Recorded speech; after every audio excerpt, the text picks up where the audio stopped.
Okay, fantastic. Hello and welcome to today's webinar, Trade Secrets. Today we'll be speaking about when, where and how you should talk to the trade. Having worked on the tools myself for 12 years, I feel I'm very well placed to understand what the trade want and how we should be talking to them. The construction industry as a whole and tradespeople in general are often cited as hard to reach, disengaged, quite a fragmented demographic with elusive behaviours and always on the move. So brands often find it difficult to reach and engage with tradespeople.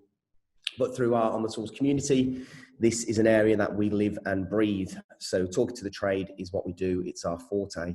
And I just want to mention again, I did work on the tools for 12 years. That's probably going to be a common theme throughout this webinar. And those of you that know me know I love to talk about my past working on the tools for 12 years.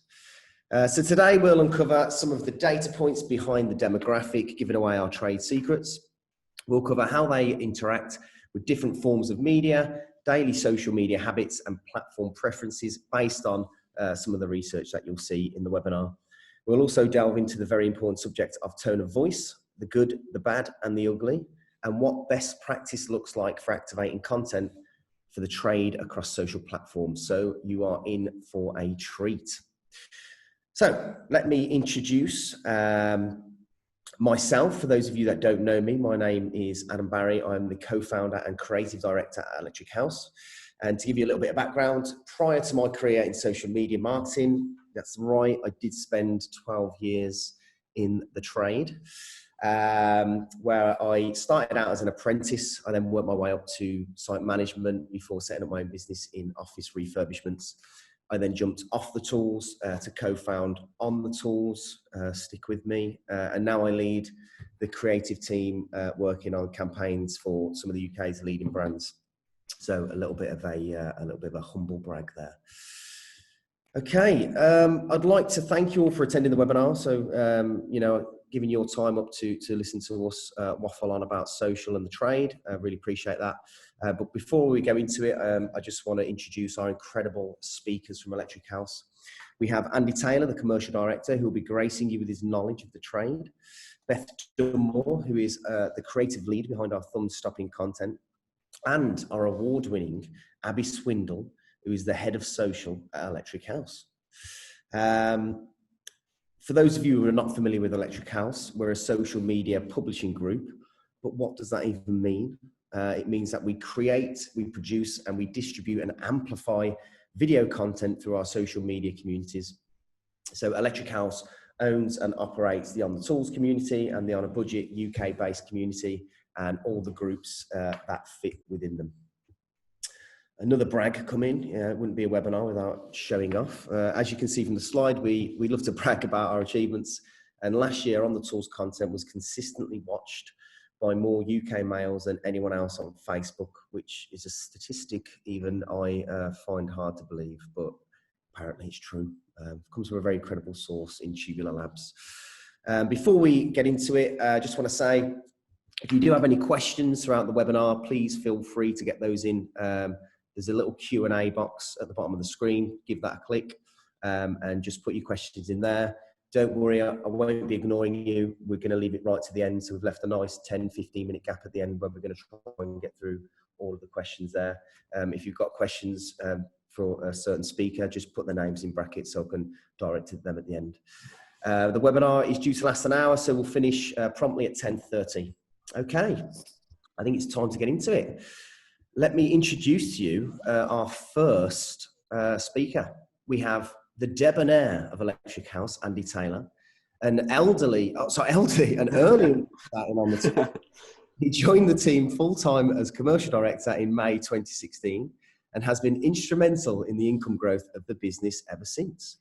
An early adopter of Facebook Live, he is now a veteran of the format, having presented in excess of 100 live broadcasts. So a bit of a celebrity on Facebook Lives, Andy. He's held a lifelong passion for conservation and he's currently a non-exec director of Dudley Zoo, where he's an active member of the board of trustees. And a fun fact about Andy is he used to be an elephant keeper. So take it away, Andy. Thanks, Adam. Good morning, everybody. Thanks for joining us this morning. My part really is all based around some hot off the press data that we've managed to capture from the On the Tools community. We're really fortunate to have such a strong relationship with that community that when we do ask for insight and feedback, they are really forthcoming and are happy to answer our questions. So with that, we actually carried out some research. The idea of today's webinar is trade secrets. It's about when people are on media as a whole, where you can find tradespeople, and how to speak to them. I'm not going to cover the how to speak to them bit, but the sort of when and where will be captured within my part now. As I say, people are generally forthcoming within the community. We put out this survey, it ended literally yesterday, so it is hot off the press. And the panel size for this was, we had 1,546 responses. So quite a chunky sort of panel size to take some real learnings from. So I will control my screen and let's have a look at the data. It's all about the media habits in general, not just social media. So first of all, we asked what trade they were, and you can see there's a real big split across here. So the largest is carpenter, followed by electrician, but a real broad of those that told us their trade was a real broad mix on there. And then the first question we asked was, how do they consume their news? And straight away there, you can see that social media is actually the highest as a news source. This is 45%, swiftly followed by radio, 35%, with TV down at 14%, and print just at 3% now is how people are generally consuming their news. Okay. What happens? There we go. Right, there's a few on here. So specifically regarding social media, we looked at, first of all, how they use social, so the average time spent on social per day. And you can see there that the highest portion were the sort of 1 to 3 hour section, which makes up 72% of those surveyed.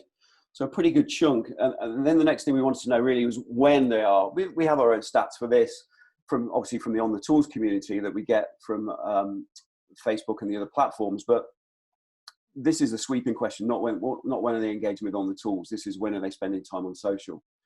And again, the top two there were in line really with the analytics we see, which were early evening and on your lunch break. And I think there's a real takeaway from this in terms of when you plan your posts through social to catch the most tradespeople. It's evident that, you know, we have for many years we've put out sort of content that we want to go in inverted commas viral at lunchtime, because we feel it can get traction with people watching it and then sharing it from whilst they're on their lunch break. But also our next popular slot is that early evening slot. So that's a guide to when tradespeople are active on social. Then we asked why are they on social, and the biggest thing is entertainment.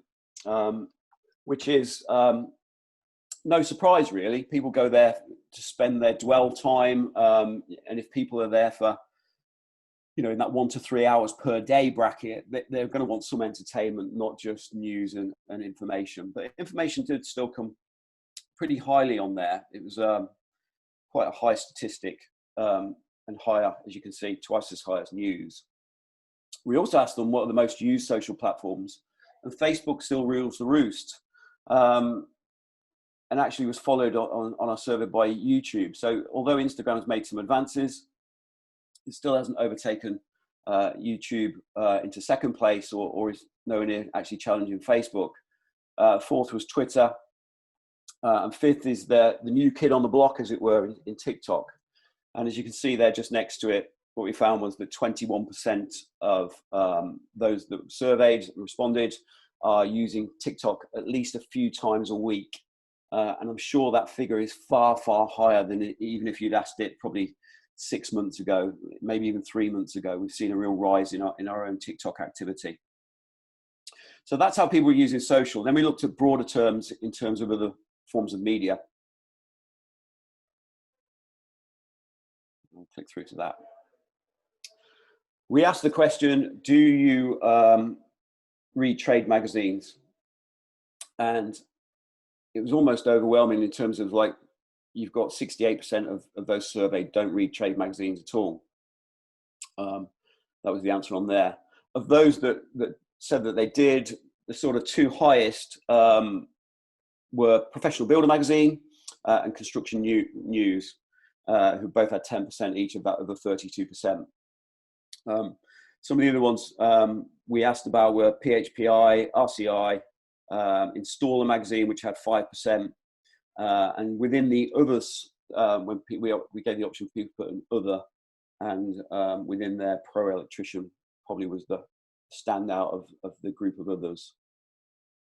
Next up, we asked about what do you listen to at work, to look at people's music or radio habits, I guess was what we were looking for here. And the overwhelming response, as you can see there, is over 50% was music radio. And here we didn't specify whether that was national radio or local radio, just the idea of whether they're listening to music or the spoken word was what we were trying to look for here. Where we did pull out specific was, one of the options was Talk Sport. And I must admit to being quite surprised that this was so low. I think there's perhaps a caveat for that, in that we asked them, the question was, what do you listen to at work? So we didn't specify what do you listen to during, you know, on your way to work and maybe the way home. But I think that big chunk of the working day, it's a pretty low result for spoken word radio. And I think that's evident if you're working on site or in a noisy environment. Perhaps it's easier to follow the beat of music than a conversation. And in terms of our actual following, it's not within this survey, but it's another survey we carried out only less than a month ago. And we found that we actually had a 53% on-site, 47% working in people's homes split within the community. So it's worth taking into consideration. We're almost 50-50 on-site and domestic tradespeople. And then we looked at newspapers. So people aren't getting their news from there necessarily. That wasn't the main way they were consuming news. But when we asked them if they were looking at newspapers, then the outcome was that local newspapers seemed to rule the roost. With the only national that was anywhere near it being The Sun, which, as I'm sure most of you are aware, is still the most high circulation of paid newspapers. The largest circulation of all newspapers, national newspapers, is the Metro. But when you take into consideration a lot of the readership for the Metro would be commuters, jumping on trains and public transport, etc. It's no surprise that this doesn't resonate necessarily with the trade, as not being that high on there. So that was the survey. We commissioned it especially for today's webinar. I hope you found some value within there and some points of interest. I'm going to hand you back to Adam, and he will introduce you to the wonderful Beth Moore.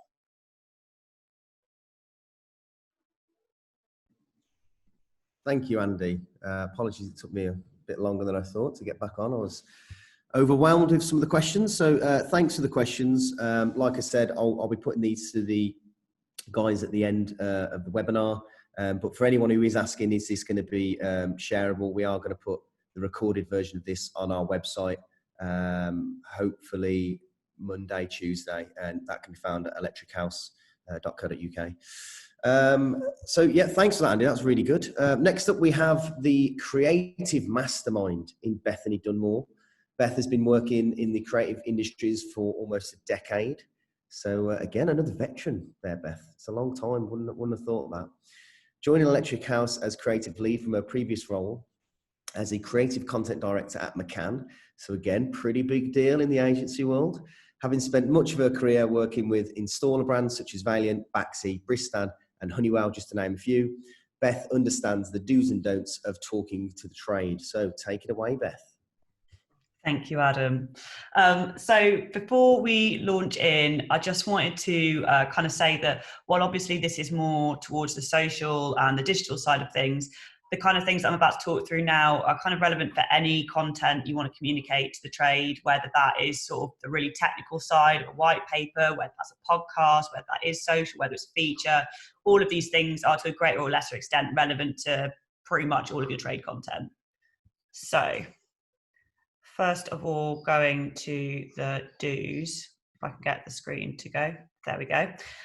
So the first thing I want to talk about is learning the language. So this sounds really obvious, but it's something that we see go wrong again and again and again, which is where we as marketing people use terminology that isn't correct to how it's actually used by the trade on site or in domestic work.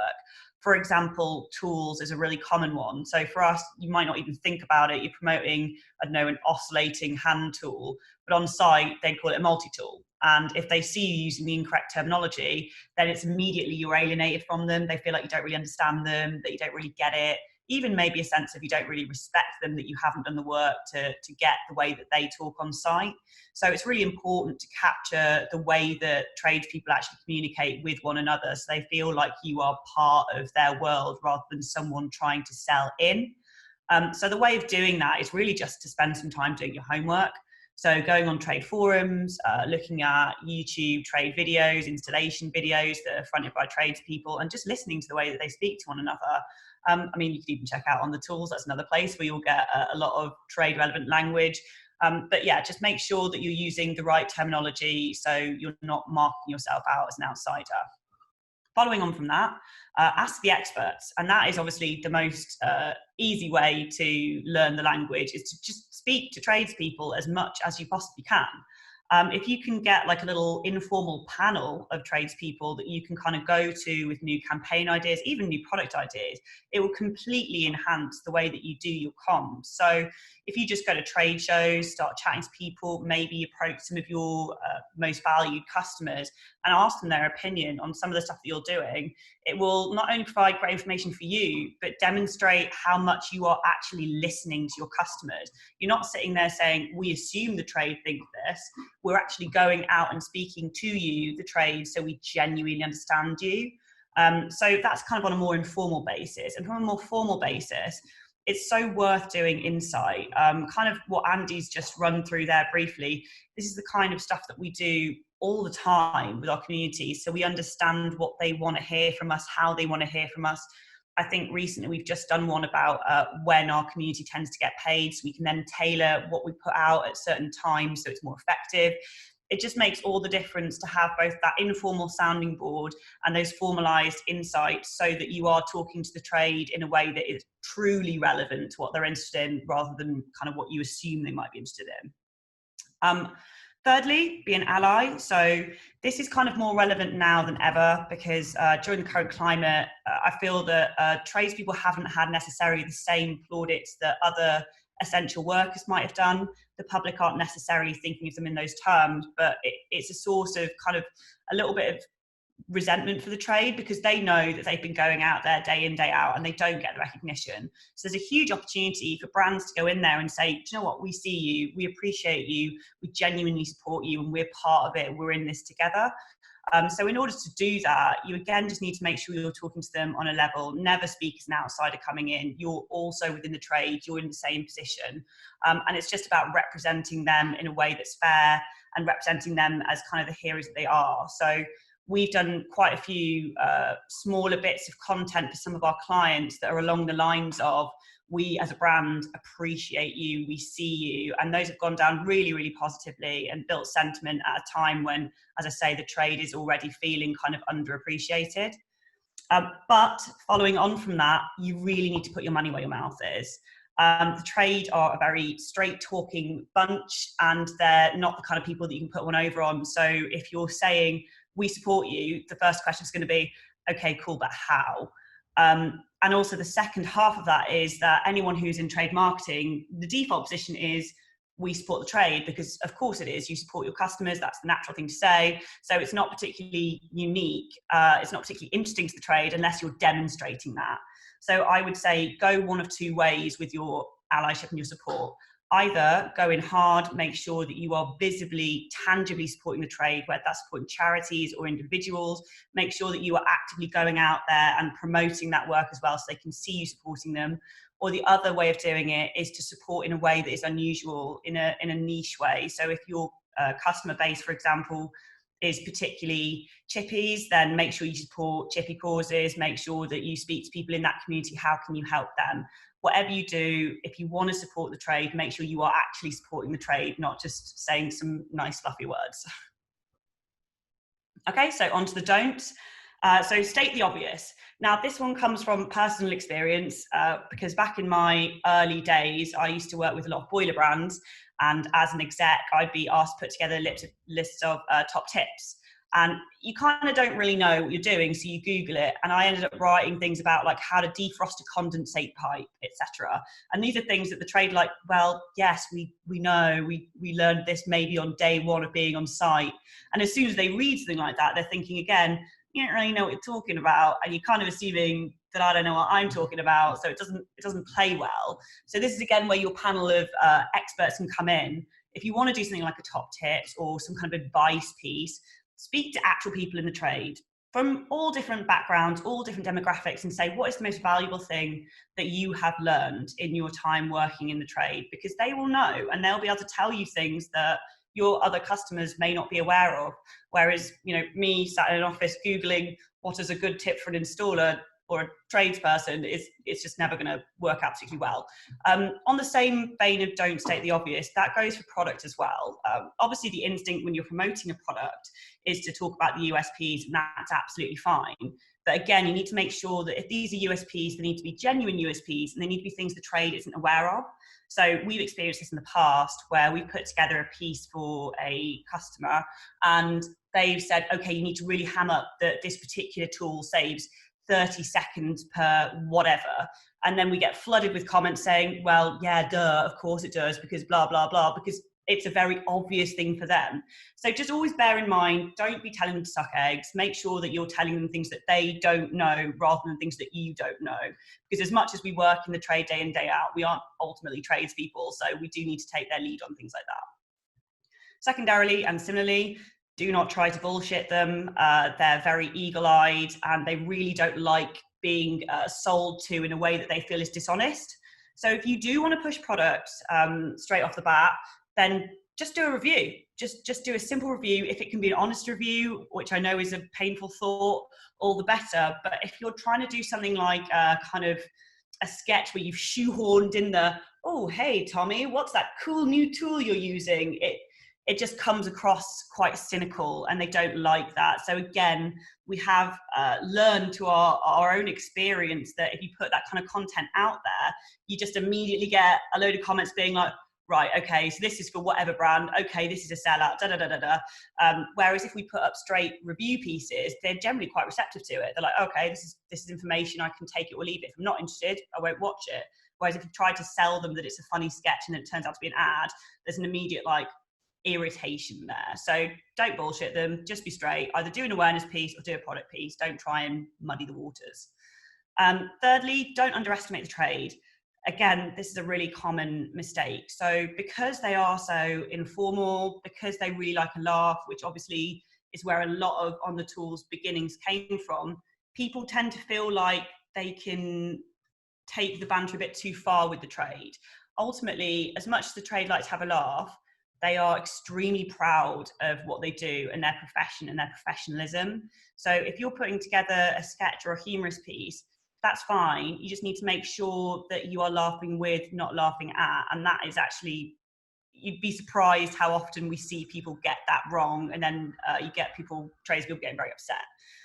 In the same vein, if you're doing a serious piece, again, please make sure you get at least one or two tradespeople to look over a build or anything along those lines.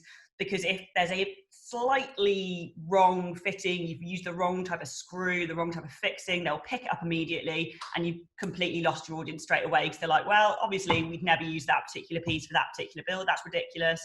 Don't take you seriously. You don't take us seriously. Goodbye.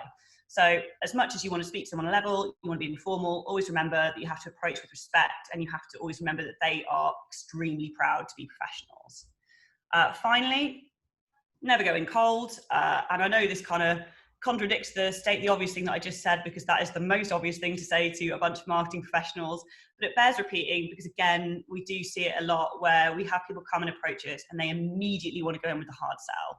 And we will do that if that's what you really want to do, but we find that the best results come from maybe 2 awareness pieces followed by a product piece, because again, you have to earn the right to push commercial products. They're just not going to bother engaging with it. They'll skip straight past it.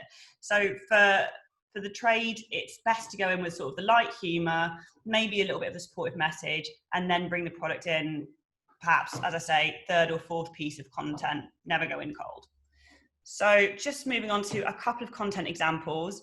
These are both organic branded pieces. I believe the first one got around 250,000 views and the second one was approaching 800,000, which classes as viral.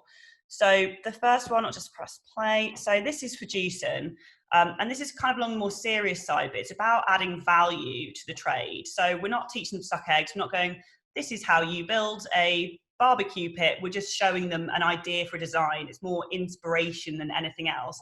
So it's interesting. They can see that it's being done professionally by professionals, and we're getting the product in there without it being a real sledgehammer approach. So this did really well as well because it was about timing. So again, don't want to teach anyone on this call to suck eggs either, but when you're creating content for the trade, make sure it's relevant to what's going on in their lives at the time as well. So the second video is a totally different approach. This is obviously a more humorous, and this is about, again, kind of professionalism, but in a way that doesn't take itself too seriously. So this is about promoting products for decorators, and it's all about him being a perfectionist in absolutely every area of his life. So we've kind of got that humour, and it's funny to watch, but it isn't taking the piss out of him necessarily. It's taking the piss out of like perfectionists, and it's a positive thing. It's funny because he cares so much. It's funny because he's so professional. So you're on his side, you're getting his struggle, you're having a laugh, but you're making sure you're doing it with total respect for his trade as well. So that is everything from me.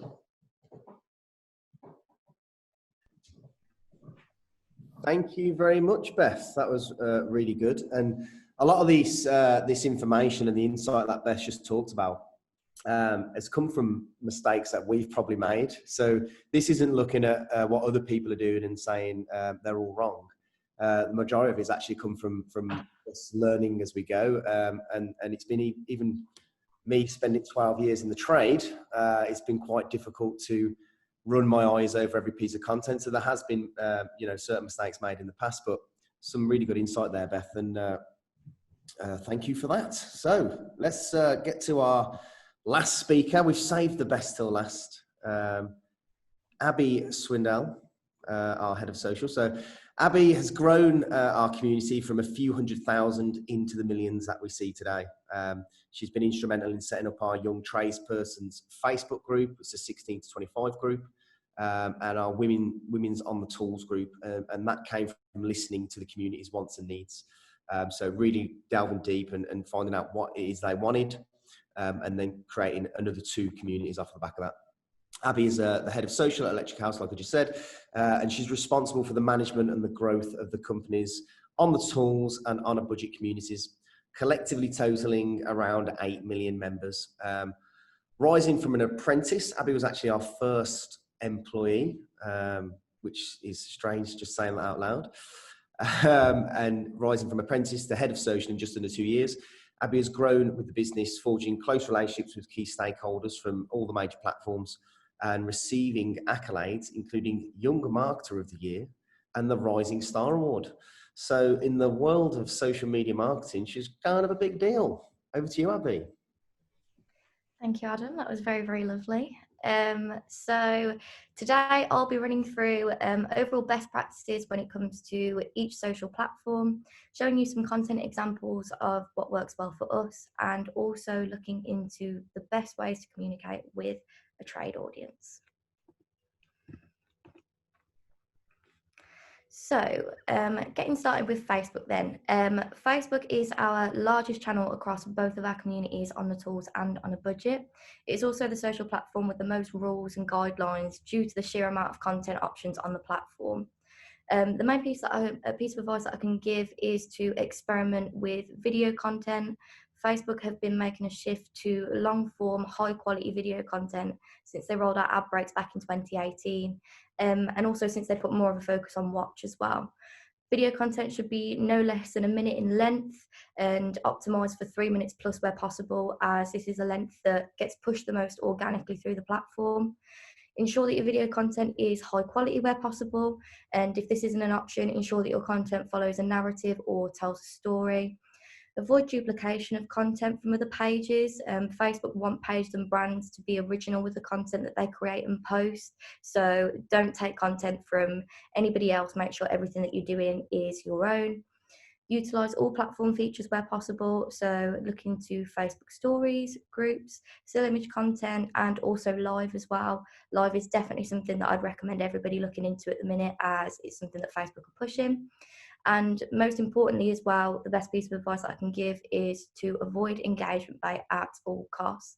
Engagement bait is basically where you tell your audience to engage in a specific way. So an example of this is tag a mate who was born in June, for example. Never tell your audience to engage unless it's through open-ended means. So ask open-ended questions, engage with your audience in the comments, really spark that engagement that way. Because if you do go down the route of engagement bait, you really run the risk of your page health decreasing. So if anybody doesn't know what that means, every page on Facebook has its own health, and if it decreases at any point, you really run the risk of it being difficult to not only reach your audience organically, but potentially even run the risk of losing your page altogether as well. So definitely steer clear of that. So moving on to Instagram then. Instagram is very similar to Facebook with their guidelines, so I definitely recommend reading up on all the policies and guidelines for all of the platforms to familiarise yourself with the do's and don'ts. What you don't want to be doing, like I say, is break the rules, so definitely look into those when you get the opportunity to do so. The most important piece of advice I can give for Instagram is, again, to use all the features available to you. Stories are thriving on the platform and have been thriving on the platform for a very long time now. So definitely put a strategy in place for stories separately if possible. Make the most out of sticker features on stories, as these are a really engaging way to communicate with your audience. And look at live as a content option as well, again, as it's a good way to kind of engage with your audience as you can go live with them, etc. So definitely have a look into that too. Also test out video and still image content. It's very easy, I think, to just stick to still image content on Instagram, as that's what the app was built around, but definitely have a look into IGTV and longer form content on the platform if this is something that you've got the capacity to do so. Just moving on then, so showing off your branding. It's important on Instagram to really kind of like show off your branding in a non-salesy way. So whether this is your logo on a piece of content or your brand colors on a piece of content, because you can't share on Instagram the same way as you can on other platforms, kind of having this branding on that content, when it does appear on people's explore pages, at least then you'll be able to start building that relationship with an audience you might not have tapped into yet.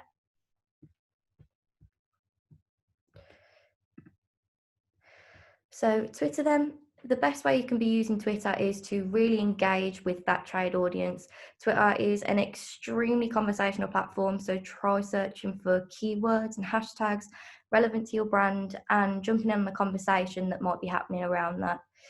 Broaden this as well, if there are any trending conversations surrounding the construction industry, searching for these topics and getting involved in wider conversation can also be good.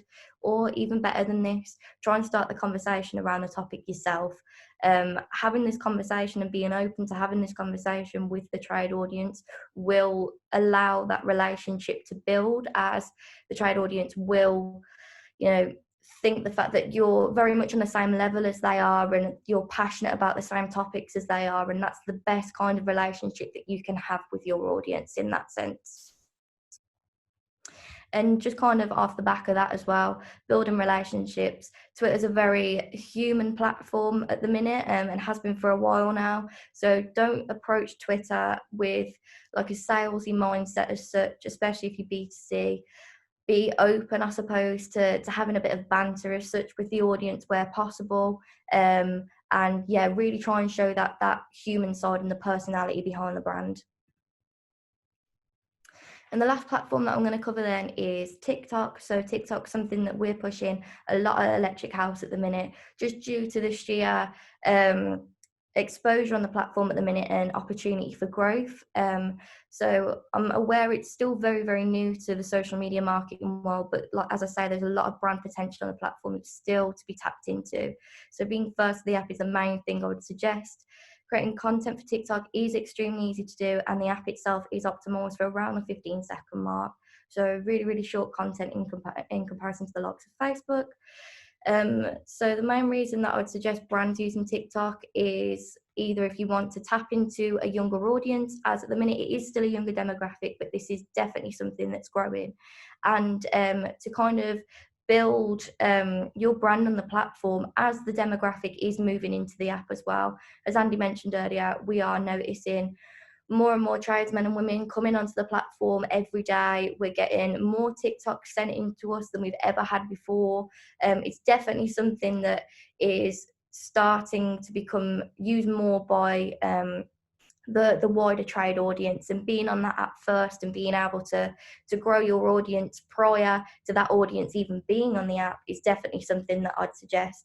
And it's also a really, really good way as well to engage with the tradesmen and women that are already on the app. They are appearing a lot more on For You pages, etc. So anytime you see content from a tradesman or a tradeswoman, get in the comments of their and then the chances are the fact that they'll go ahead and follow you anyway. So it's definitely a good way to kind of to build that demo. So just to round off platforms then, the main tips I would give you to take away are the following. Ensure the content you create is relevant to your audience, even if you feel like it may be too niche. Definitely don't underestimate the power of relatability. Keep on top of guidelines, definitely keep on top of guidelines. It's super important to know the boundaries with all of the platforms you're using. If you stick to the rules, you'll reap the rewards for it. It's never a good idea to try and push the boundaries too much with any social platform. Test new features where possible. Don't be scared to give them a go, whether it's a new story sticker or a whole new post type. See how it works for your brand and definitely test. And try and post at regular times. Returning viewership is important, especially on Facebook. So set up series of content and give your audience a reason to search for your content as well. That's extremely important. So just kind of jumping in then to, from On The Tools experience, what content works well for specifically a trade audience rather than social as a whole. Tradespeople enjoy humour. It's the bread and butter for On The Tools. It's what our audience was built on. It's what we still continue to post on a daily basis as we get so much content sent into us from our audience. Funny clips of construction workers on site. It's super, super relatable, as I say, to our audience. So if you've got any means to be able to post humorous, relatable content that's specific to construction, I definitely recommend doing that. However, as Beth mentioned earlier, when using humour within your content, really make sure you are on the same level as your audience and not underestimating them. It's got to be relatable to them. Making it relevant. So this can be around like trending topics or topics that you know that your audience are going to be super passionate about. Make sure that you're kind of having those conversations, I suppose, and letting your audience know the fact that, you know, you're on their side and that you understand, I suppose, their struggles as such. Play to trade wars, and what I mean by this is it's a very kind of known thing within the construction industry that there's this kind of battle between which trade is best, like which is the best trade. Play to that where possible as well, because again, it's super relevant. You can do this through polls, through image content, whichever means you find easiest, but you know, almost like pin them against each other, but in a positive light, and let them, I suppose, have it out as such, to see who is the superior trade. Similar to this then is stereotypes, and again what I mean by this is there are set stereotypes for each trade within the industry, and kind of playing to this in a sense as well, and incorporating these stereotypes within your content will engage your audience as it's super, super relevant to them. Give the trade a voice, so ask open-ended questions, have conversation, show the end user that, you know, your brand is really kind of devoted to what it is that they want to talk about as well, not just what you want to talk about.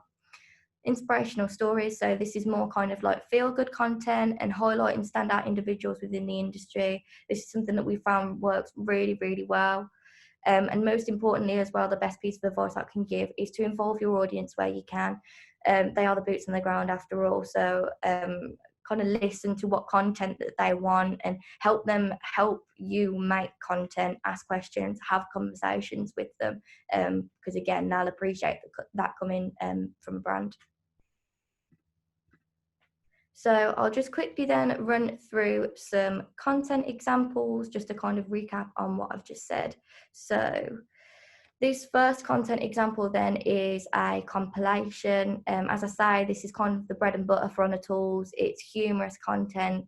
This is the content that we get sent in on a daily basis.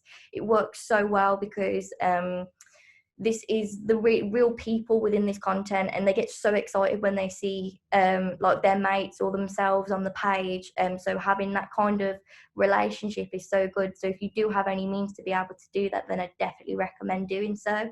But as a whole, humour works really, really well. This next example then is an example of a mini doc, which falls under inspirational content. Again, if you can kind of tap into any stories which are really, really trade specific and highlight good that's happening within the construction industry or standout individuals, definitely do that where you can.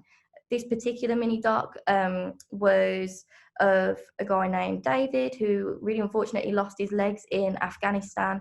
He talks about his experiences within construction and also his motivations and how construction motivates him as well.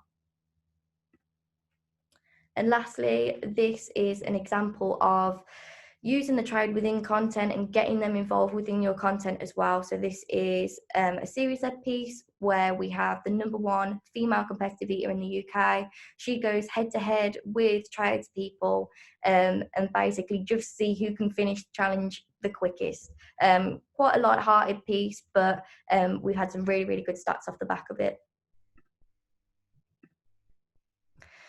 So most importantly then, which I've covered a couple of times already, but definitely would like you to take away, is having conversation with the trade audience is the best thing that you can do. And it's super important as well to remember the fact that social media is social, so it's easy to have these conversations. Like I say, you can jump on posts that have already been posted by other brands or by other individuals within the industry. If you haven't got a huge following yourself, don't be frightened by having conversations elsewhere on social as well. But obviously, if you do have a bit of a following, it is good to keep your current audience engaged too. So search for content, look at relevant hashtags to your brand or the construction industry, look at what's trending within the industry at the minute and really kind of show the fact that you're on their level and you care about what they've got to talk about. And just finally for me then, just some key takeaway points is to ensure that your content is relevant to the construction audience, play to your niche, don't be scared of it. It will carry itself if the content is relevant. Engage in any way that you can, get in the comments on related posts, ask open-ended questions and reach out to your audience to kind of start that conversation and keep on top of guidelines. I cannot stress that enough. The more that you stick to the rules on social, the more you'll reap the rewards. So thank you. Thank you, Abby. Fantastic. So just time for the Q&A. If you want to stick around for those, I've got some good questions. Feel free to get any more in now. We've still got a little bit of time. So that was fantastic, Abby. Thank you. Okay, guys, if you want to put your cameras back on, I know you're leaving them off to avoid answering any questions. Abby and Beth, there we go. Thank you for that. So, okay, there's quite a few questions for you, Andy, on the surrounding the data. So I'll probably come to you first. Richard's asked, were there any stats on Construction Inquirer Daily, online obviously? And also, second to that, do you have any information on the size of companies that your audience works for? If I take the first one first, I think when we go to our community, as I said before, we're fortunate that they will answer our questions. but we know there are limitations. You know, generally tradespeople, if they've got to sit down and do anything paperwork-ish, it's writing out quotes or invoices. And therefore, when we go for that quantitative approach to insight, which we wanted to do and get as broad a sample as possible today, we have to sort of limit the questions. I know there's another question I've seen about podcasts, which probably falls in the same answer, if you like. I mean, when we work with brands for insight and they want to do that quant stuff, we generally say between 6 and 8 questions, and we sort of pushed our look, because maybe it was a little less drier about media and stuff, and we went to 11 questions on this particular piece of market research. So that's something we didn't add in, Richard, with the online as a news source, unfortunately. And also we didn't ask the question about podcasts, which I'm kind of kicking myself about, because I was actually on a podcast with Valen Boilers on Friday. And I'd like to know the answer to that myself. But maybe that's something we could commission at a later date in terms of podcasts and the online news. I also saw one in the chat, which you may not have seen, ad from Vicky, how many were in the survey. It was, we had responses, it was 1,542, Vicky. Yes. I did see it, Andy, because that is the role I am taking in this webinar. But I shall not ask those questions now. And just the second part of Richard's question was, do you have any information on the size of companies your audience work for? So sole traders, they're working for, are they SMEs? Yeah, so we carried out quite an extensive piece of market research around about 12, 18 months ago, where we had an even bigger sample size. I think it was somewhere in the region of 4,500 responses to that particular survey. And that one of the questions in there was, you know, what's your work sort of status? And that came back at 40% were self-employed. So they're either working by themselves or they're generally SME business owners. So that was probably higher than we expected. So 60% employed. The employment, we know from previous stuff we've done as well, that the biggest, there's a mix between SMEs and major contractors for those that are employed. And it's about 50-50 split. So I guess people could be working for those self-employed and then they're part of an SME. So realistically, the SME side of it is probably around about 70%, 30% major contractors. Okay, lovely. And there's quite a few questions about the presentation being shared. And yes, it will be put on the Electric House website over the next few days. I should say no later than Tuesday. So just keep your eye out there, and feel free to add me on LinkedIn or any of the guys, because we'll be sharing it on there as well. I've got a question here from Michelle, which says, what's the best way to run competitions on social media? Facebook and Instagram specifically. So probably Abby, if you want to answer that one. Yeah, definitely. The main thing that I'd say for this is to make sure whatever competitions you are running are open-ended. Just a couple of examples of those that we've done in the past is still image posts, like caption this, and then we almost let the audience vote within the comments, like which ones they think's their favourite, or what happens next. So we have like a video where we'll chop the end off and then they have to guess what might happen next. The one piece of advice with that I will give is not to give specific answers, as that will fall under engagement bait. Just keep it as open as possible, and obviously make sure that it's relevant to your audience as well. Thanks, Abby. Another one for you, Abby. Question, can your Facebook page health be fixed if damaged? Yeah, definitely. It can definitely be fixed. In terms of timescales and how long that actually takes, it's very much like a grey area.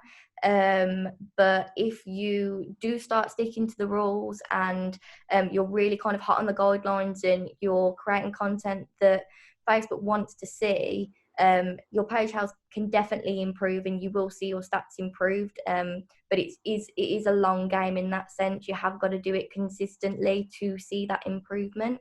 But what I will say is definitely be patient with it.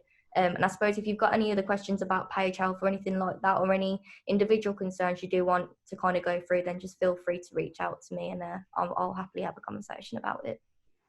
Lovely stuff. So we've got time for a couple more. On the back of Abby mentioning Dave, the Afghanistan veteran, are there any stats gathered by On the Tools to suggest how many in the trade are ex-armed forces personnel? Andy, with you being the stato, have we ever done any data research around ex-armed forces being in the trade now? I thought you were asking me because I'm ex-armed forces as well. But there is that as well. It's not a question we've asked. Anecdotally, a lot. It does seem to be fairly common. Certainly, like, you know, I'm just thinking of Band of Builders, Adam. You know, a lot of those guys are ex-forces, aren't they? Yeah. So I do think it's a common path, but it's not a question we've actually asked in truth, Harry. Again, it's probably something, you know, if we had a requirement, you know, why we'd ask it specifically, what we'd want to gain from it. But certainly, anecdotally, it feels like a lot, but I guess it's a question we still need to ask. Cheers. And one final question, and again, this is you, Andy, because it's stat based. Nicola has asked, what was the age of the responders on the survey? Again, it's probably what, you know, I know it's an easy question for people to answer, but it's one that we probably felt was just a step too far, and it became what you don't want on the market research is that bounce off when people, you know, start to feel, well, this is getting a bit laborious. So it wasn't one we asked. I guess you could look at the stats for the age of the community as a whole would be probably a good thing to look at, and that's predominantly our strongest age group is 25 to 34 through our Facebook community. So I'd imagine that would probably follow through, particularly when we've got to like 1,500 responses. I would imagine that they're sort of in the majority would be in that bracket. Brilliant, thank you. If I've missed any questions, hopefully I haven't. Like I say, please feel free to reach out on LinkedIn, and I'm happy to chat to you on there. And thank you for joining us on the webinar. I hope you found it interesting and useful. Like I say, it's going to be posted on the Electric House website. But additionally, if there's anything else you want to discuss or you think we can support you in any way through any data research or marketing needs, please get in touch. Contact details should be on the current slide, well, the next slide. If someone wants to slide, it'll be on there. Take a screenshot of that. Or like I said, add myself or any of the Electric House team on LinkedIn. So thank you very much for joining us, and have a great day, everyone.